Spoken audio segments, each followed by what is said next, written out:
institutions are essentially explicit or implicit rules of behavior which bring groups of individuals together to achieve shared objectives. When you think about the movement of Europeans to the United States between 1850 and 1913, the movement of African Americans from the South to northern cities in the first quarter of the 20th century, there are these underlying informal community-based institutions that support these movements, which are in some sense key to the development process.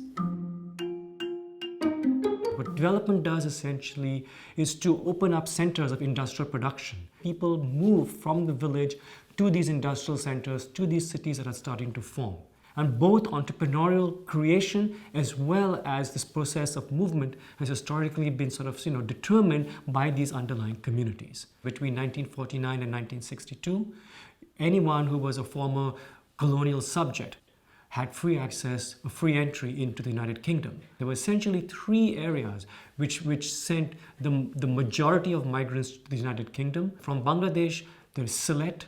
From India and Pakistan, you have the province of Punjab, and in India, you have Gujarat. What these people do once they've moved to a common destination is to support each other in the labor market. They provide different forms of social support to each other in a new and unfamiliar environment. And these are the underlying unobserved institutions that actually support migrants and allow them to make these very large, difficult moves.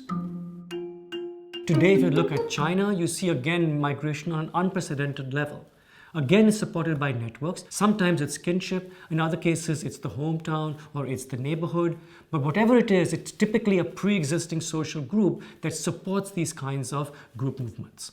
You have almost no private firms in 1990. Today, you have 25 million private firms in China. All of the evidence seems to indicate that much of this was generated by these underlying communities, networks, which supported the entry of private entrepreneurs.